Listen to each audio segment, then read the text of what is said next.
நீங்கள் பார்த்துக் கொண்டிருப்பது நியூஸ் 21 செய்திகள். தமிழ்நாடு செய்திகளை உடனுக்குடன் தெரிந்து கொள்ள நியூஸ் 21 செய்திகளை பாருங்கள்.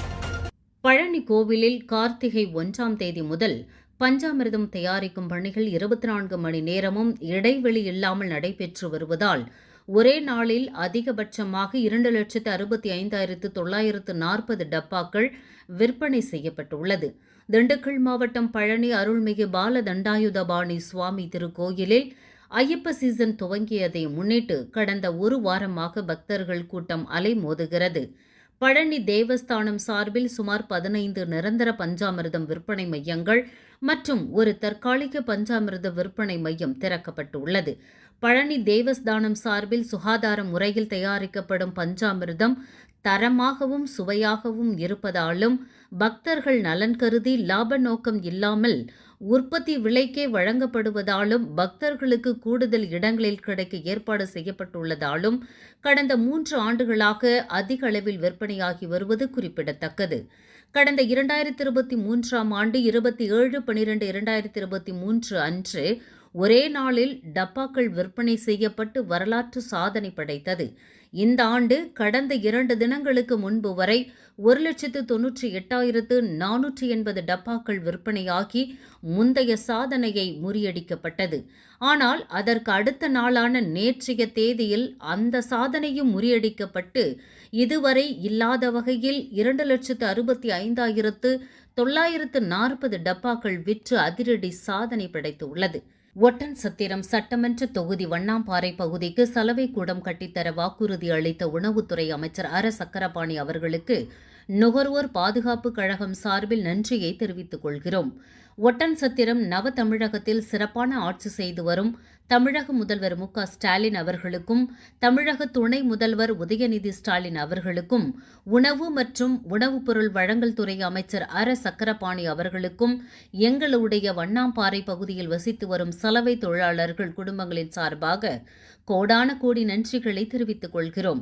இப்பகுதியில் 150 குடும்பங்கள் சலவை தொழிலாளர் குடும்பம் சலவை தொழிலை நம்பி வாழ்ந்து வருகிறது. அதில் 10 குடும்பங்கள் மற்றும் பிற தொழிலில் பணிபுரிந்து வருகின்றனர். மீதமுள்ள குடும்பங்கள் முழுக்க முழுக்க சலவை தொழிலை நம்பி வாழ்ந்து வருகின்றனர். வண்ணாம்பாறை பகுதியின் சாலைகள் குறுகலான பகுதியாக உள்ளது. இந்த குடும்பங்கள் அனைவரும் ரோட்டில் வைத்துதான் துணிகளை துவைத்து வருகின்றனர். இதை அந்த 10 குடும்பங்கள் மட்டும் சலவை தொழில் செய்து வரும் குடும்பங்களுக்கு வாழ்வாதாரத்துக்கு இடையூறு செய்து வருகின்றனர். இதற்கு இங்கு வாழும் சலவை தொழிலாளர்கள் குடும்பங்கள் அனைவரும் சேர்ந்து நம்பிக்கை நட்சத்திரமாக விளங்கும் மதிப்பிற்குரிய உணவுத்துறை அமைச்சரை சந்தித்து முறையிட்டார்கள். அமைச்சர் அவர்கள் 15 ஆண்டுகளுக்கு முன்பாக எங்கள் பகுதியில் அமைந்துள்ள பாறை குழியை பல லட்சம் செலவு செய்து மண் ஒட்டி அந்த குழியை மூடி அப்பகுதியில் வாழும் குழந்தைகளுக்கு விளையாட்டு மைதானமாக பயன்படுத்திக் கொள்ளுங்கள் என்று எங்களுக்கு உதவி செய்தார். இப்பொழுது நாங்கள் சலவை செய்ய இடமேதும் இல்லை என்று கூறியதன் அடிப்படையில் அந்த பாறை குழியை சலவை தொழிலாளர்கள் மட்டும் பயன்படுத்த சலவை கூடம் அமைத்து தருகிறேன் என்றும் உங்களுடைய வாழ்வாதார மேம்பாடு என்னால் முடிந்த அனைத்து உதவிகளையும் செய்து தருகிறேன் என்றும் எங்களுக்கு வாக்குறுதி கொடுத்தார். எங்கள் பகுதி சலவை தொழிலாளர்களின் குடும்பங்களின் சார்பாக ஒட்டன்சத்திரம் சட்டமன்ற தொகுதியில் முதன்முதலாக சலவையாளர்களுக்கான வண்ணாம்பாறை பகுதியில் சலவை கூடம் அமைத்து தருகிறேன் என்று எங்களுக்கு வாக்குறுதி கொடுத்தமைக்கு அப்பகுதி மக்களின் சார்பாகவும் என்னுடைய சார்பாகவும் நன்றியை தெரிவித்துக் கொள்கிறோம். தேசிய குழந்தைகள் தினத்தை முன்னிட்டு செஞ்சி செக்கோவர் நிறுவனம் சார்பில் இலவச பொது மருத்துவ மற்றும் கண் சிகிச்சை முகாம். விழுப்புரம் மாவட்டம் செஞ்சி புனித மிக்கேல் ஆலய வளாகத்தில் தேசிய குழந்தைகள் தினத்தை முன்னிட்டு செஞ்சி செக்கோவர் நிறுவனம் STCR மற்றும் வாஷ் திட்டத்தின் தன்னார்வலர்கள் மற்றும் பாண்டிச்சேரி பிம்ஸ் மருத்துவமனை சார்பில் இலவச பொது மருத்துவம் மற்றும் கண் சிகிச்சை முகாம் நடைபெற்றது. நிகழ்ச்சிக்கு செஞ்சி வட்டார முதன்மை குழு அருட்தந்தை அந்தோணி ரோஜ் தலைமை தாங்கி துவக்கி வைத்தார். செக்கோவார் இயக்குநர் அம்பிகா சூசேராஜ் முன்னிலை வகித்தார். இதில் பாண்டிச்சேரி பிம்ஸ் மருத்துவ குழுவினர் பொதுமக்களுக்கு கண் பரிசோதனை மற்றும் உடல் பரிசோதனை செய்து ஆலோசனை மற்றும் சிகிச்சை அளித்தனர். முகாமில் முடையூர் தையூர் கவரை காரை அணையேரி தடாகம் நல்லான்பிள்ளை பெற்றாள் ஆலம் பூண்டி மேல் பாப்பம்பட்டி சவலப்புரை எம்ஜிஆர் நகர் JJ நகர் வழுக்காம்பாறை கொத்தமங்கலம் கன்னிகாபுரம் ஊரணி தாங்கல் போன்ற சுற்று வட்டார பகுதிகளில் உள்ள கிராமங்களிலிருந்து சுமார் 500க்கும் மேற்பட்ட குழந்தைகள் பெரியோர்கள் கலந்து கொண்டு பயன்பெற்றனர். இம்முகாமில் கிராம குழந்தைகள் பாதுகாப்பு குழுவினர் மற்றும் செக்கோவர் அலுவலர்கள் கலந்து கொண்டனர். நியூஸ் 21 செய்திகளுக்காக செய்தியாளர் அருண் பிரகாஷ். வணக்கம், என் பேர் விஜயலட்சுமி. நாங்கள் நகான்பிள்ளைப்பேட்டாலேருந்து வந்திருக்கோம். நாங்கள் குழந்தை பாதுகாப்பு குழு செக்கோர் மூலமாக கண் சிகிச்சை முகாமும் பொது மருத்துவமும் நடத்துகிறாங்க. இங்கே கேம்ப் வச்சுருந்தாங்க. நாங்கள் குழந்தைகளை எல்லாரும் இட்டுன்னு நல்லா பயனடைஞ்சோம். இந்த முகாமை நடத்தி தந்ததுக்கு செக்கோர் நிறுவனத்துக்கு நன்றி, டாக்டர்ஸுக்கும் நன்றி. வணக்கம், ஐ எம் ஜெகதீஸ்வரி. நாங்கள் செஞ்சியில் உள்ள விநாயகபுரத்தில் இயங்கி வரும் அஞ்சலி அம்மாள் நர்சிங் கல்லூரியில் படிக்கிறோம். இன்றைக்கு செஞ்சியில் உள்ள புனித மைக்கேல் பள்ளியில் செக்கோவர் நிறுவனத்தின் சார்பாக நடைபெற்ற கண் மருத்துவம் மற்றும் பொது மருத்துவத்திற்கு நாங்கள் சேவையாற்ற இங்கே வந்தோம். நாங்கள் 10 பேர் சேர்ந்து வந்தோம். இங்கே நடைபெற்ற முகாம் சிறப்பாக முடிந்தது. அதில் எங்களுக்கு பங்களிப்பு இருந்ததில் நாங்கள் பெருமை அடைகிறோம். ரிஷிவந்தியம் எம்எல்ஏ வசந்தம் கார்த்திகேயன் அவர்களின் பிறந்தநாள் விழா முன்னிட்டு செங்கனாங்கொள்ளை ஊராட்சியில் ஊராட்சி மன்ற தலைவர் ஏற்பாட்டில் 500 மரக்கன்றுகள் நட்டு பொதுமக்களுக்கு இனிப்புகள் வழங்கி கொண்டாடினார்கள். கள்ளக்குறிச்சி தெற்கு மாவட்ட திமுக செயலாளர் ரிஷிவந்தியம் தொகுதி சட்டமன்ற உறுப்பினர் வசந்தம் கார்த்திகேயன் அவர்களின் பிறந்த நாளை முன்னிட்டு செங்கனாங்கொள்ளை ஊராட்சியில் 500க்கும் மேற்பட்ட மரக்கன்றுகள் நடும் விழா ஊராட்சி மன்ற தலைவர் செல்வி கோபி ஏற்பாட்டில் திருக்கோவிலூர் தெற்கு ஒன்றிய திமுக செயலாளர் எம் ராஜேந்திரன் தலைமையில் இன்று மிக சிறப்பாக நடைபெற்றது. இதனைத் தொடர்ந்து பொதுமக்களுக்கு இனிப்புகள் வழங்கப்பட்டன. விழாவில் ஒன்றிய அவைத்தலைவர் கண்ணன், பொருளாளர் காமராஜ், முன்னாள் ஒன்றிய குழு துணைத் தலைவர் ராஜகோபால், ஒன்றிய நிர்வாகிகள் முருகன், பிரகாஷ், கிளைக்கழக செயலாளர்கள் ஏழுமலை, கோவிந்தராஜ், ராகவன், சரவணகுமார், சங்கர், மணிகண்டன் உள்ளிட்ட திமுக நிர்வாகிகள் மற்றும் ஊர் பொதுமக்கள் உள்பட பலர் கலந்து கொண்டு சிறப்பித்தனர்.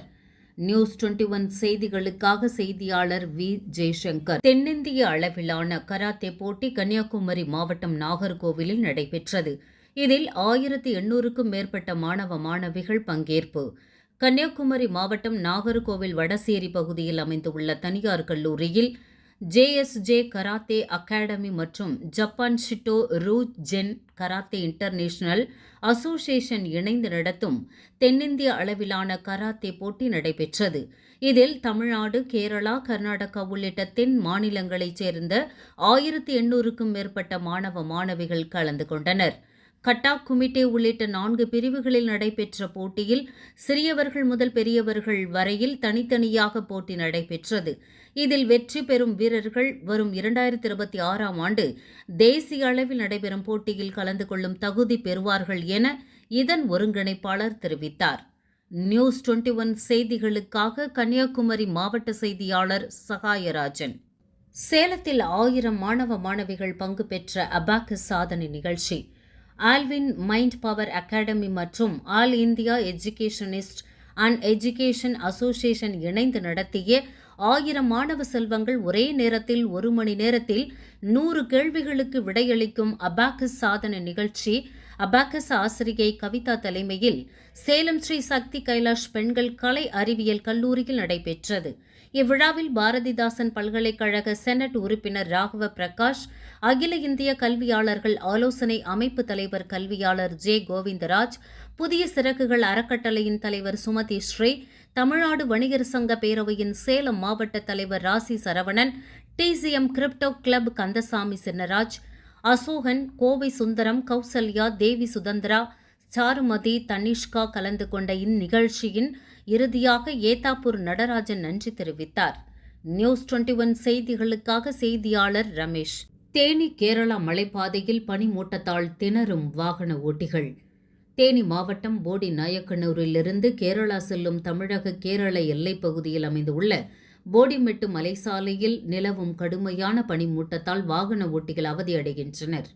தேனி மாவட்டம் போடி நாயக்கனூரிலிருந்து கேரளாவின் மூணாறு செல்லும் முக்கிய தேசிய நெடுஞ்சாலையான போடிமெட்டு மலைசாலை கடந்த சில நாட்களாக கடுமையான பனிமூட்டத்தில் மூழ்கியுள்ளது.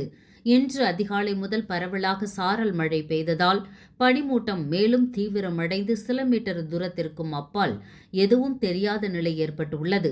இந்த காரணத்தால் வாகன ஓட்டிகள் கடும் சிரமத்துக்கு உள்ளாகி எச்சரிக்கையுடன் பயணம் செய்து வருகின்றனர்.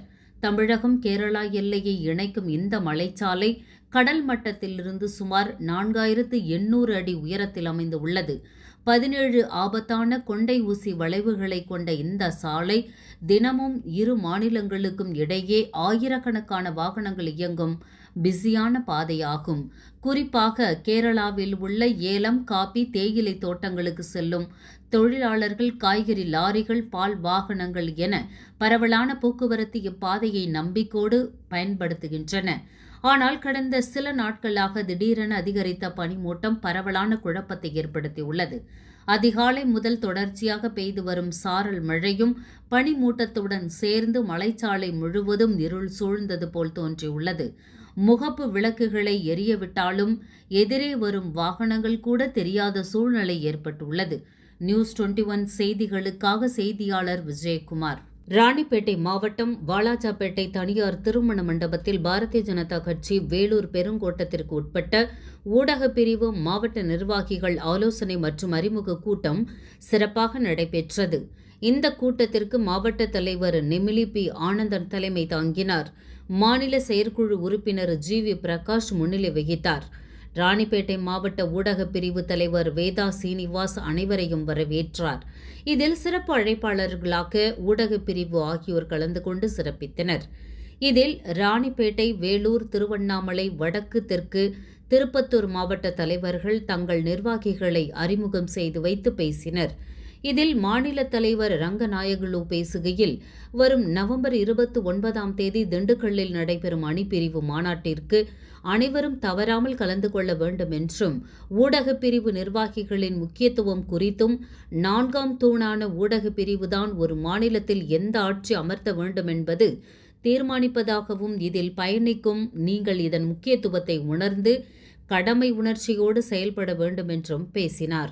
மாவட்ட தலைவர் பெரிய பத்திரிகை, சிறிய பத்திரிகை என்ற பாகுபாடு இன்றி பத்திரிகை மற்றும் ஊடக நண்பர்களை அரவணைத்து 2026இல் பாரதிய ஜனதா கட்சி தமிழ்நாட்டில் வலுவாக ஆட்சி அமைக்க இரவு பகல் பாராமல் பணியாற்ற வேண்டும் என்று பேசினார். 7ஆம் ஆண்டு வருட அபிஷேக விழா நடைபெற்றது. சிவகங்கை மாவட்டம் மானாமதுரை அண்ணாமலை நகரில் அமைந்துள்ள ஸ்ரீ அருள்மிகு அண்ணாமலையார் விநாயகர் திருக்கோவிலில் 7ஆம் ஆண்டு வருட அபிஷேக பூஜை வெகு விமரிசையாக நடைபெற்றது. இதில் யாகசாலை பூஜைகள் நடைபெற்று பின்பு விநாயகருக்கு சிறப்பு அபிஷேகங்கள், ஆராதனை நடைபெற்றது. பின்பு விநாயகர் சர்வ அலங்காரத்தில் பக்தர்களுக்கு காட்சியளித்தார். பின்னர் மாபெரும் அன்னதானமும் நடைபெற்றது. இதில் அண்ணாமலை நகர் மற்றும் மானாமதுரை சுற்றுவட்ட கிராமம் பொதுமக்கள் பெற்று சென்றனர். நிகழ்ச்சி ஏற்பாடுகள் அனைத்தும் அண்ணாமலை நகர் குடியிருப்போர் சங்கம் சார்பில் அனைத்து ஏற்பாடுகளும் செய்யப்பட்டது. நியூஸ் 21 செய்திகளுக்காக செய்தியாளர் தினேஷ்குமார். சேலம் மாவட்டத்தின் திமுக ஒருங்கிணைந்த முன்னாள் மாவட்ட செயலாளரும் தமிழக முன்னாள் வேளாண்மைத்துறை அமைச்சருமான வீரபாண்டி எஸ். ஆறுமுகம் 13வது நினைவு நாளை ஒட்டி மௌன ஊர்வலம் மற்றும் மாலை அணிவித்து மரியாதை செலுத்தும் நிகழ்வு நடைபெற்றது. இதில் அவரது இளைய மகனும் சேலம் கிழக்கு மாவட்ட இளைஞரணி அமைப்பாளருமான டாக்டர் வீரபாண்டி ஆ. பிரபு, தமிழக சுற்றுலாத்துறை அமைச்சரும் சேலம் திமுக மத்திய மாவட்ட செயலாளருமான இரா. ராஜேந்திரன், மாநிலங்களவை உறுப்பினரும் சேலம் கிழக்கு மாவட்ட திமுக செயலாளருமான S R. Sivalingam, Salem mayor Ramachandran, doctor A K. Tharun, Salem DMK கழக கிழக்கு மாவட்ட துணை செயலாளர் பாரப்பட்டி கே. சுரேஷ்குமார், முன்னாள் மேயர் ரேகா பிரியதர்ஷினி, மலர்விழி ராஜா, கழக நிர்வாகிகள் மற்றும் கழக தொண்டர்கள் பங்கேற்றனர். நியூஸ் 21 செய்திகளுக்காக செய்தியாளர் ரமேஷ். யுனெஸ்கோ நிறுவனத்தால் புராதன பாரம்பரிய சின்னமாக அறிவிக்கப்பட்டுள்ள செஞ்சி கோட்டையை சென்னையை தலைமையிடமாக கொண்டு செயல்பட்டு வரும் வெளிநாட்டு தூதரக அதிகாரிகள் பார்வையிட்டனர். விழுப்புரம் மாவட்டத்தில் புகழ்பெற்ற சுற்றுலா தலமாக திகழ்ந்து வரும் செஞ்சி கோட்டையை கடந்த ஜூலை மாதம் உலக பாரம்பரிய நினைவு சின்னமாக யுனெஸ்கோ நிறுவனம் அங்கீகரித்து அறிவிப்பு செய்தது. இதனை அடுத்து இந்திய சுற்றுலா பயணிகள் மட்டுமல்லாமல் வெளிநாட்டு சுற்றுலா பயணிகளும் அதிக அளவில் செஞ்சி கோட்டையை பார்வையிட்டு சென்று வருகின்றனர். இதனிடையே வெளி விவகாரத்துறை அமைச்சகத்தின் ஏற்பாட்டில் இன்று சென்னையை தலைமையிடமாக கொண்டு செயல்பட்டு வரும் Singapore, Japan, Thailand, Australia, Taiwan, Malaysia மற்றும் இலங்கை ஆகிய நாடுகளைச் சேர்ந்த தூதரக அதிகாரிகள் செஞ்சிக்கோட்டைக்கு வருகை தந்து கோட்டையின் பல்வேறு இடங்களை பார்வையிட்டனர். அவர்களுக்கு இந்திய தொல்லியல் ஆய்வுத்துறை சார்ந்த அதிகாரிகள் செஞ்சிக்கோட்டையின் வரலாற்று சிறப்புகள், கல்யாண மஹாலில் உள்ள புகைப்பட கண்காட்சி பற்றி விளக்கி எடுத்துரைத்தனர். நியூஸ் 21 செய்திகளுக்காக செய்தியாளர் ராஜாமணி. திமுக பாக முகவர்கள் கூட்டம் நடைபெற்றது. சிவகங்கை மாவட்டம் இளையான்குடி, பேரூர் மற்றும் வடக்கு ஒன்றிய திமுக பாக முகவர்கள் ஆலோசனை கூட்டம் நடைபெற்றது. சட்டமன்ற முன்னாள் உறுப்பினர் சுப மதியரசன், சேர்மன் நஜ்முதீன், தொகுதி பார்வையாளர் KRN போஸ், துணைத் தலைவர் இப்ராஹிம் ஆகியோரது முன்னிலையில் நடைபெற்ற இந்த ஆலோசனை கூட்டத்தில் சட்டமன்ற உறுப்பினர் தமிழரசி ரவிக்குமார் கலந்து கொண்டு ஆலோசனைகளை வழங்கினார். இந்த கூட்டத்தில் காளிமுத்து, சுப தமிழரசன், IT விங் கண்ணன், மணிமொழியான், கம்பன் காதர், சிவனேசன் உள்ளிட்ட ஏராளமான திமுகவினர் கலந்து கொண்டனர். நியூஸ் 21 செய்திகளுக்காக செய்தியாளர் தினேஷ்குமார்.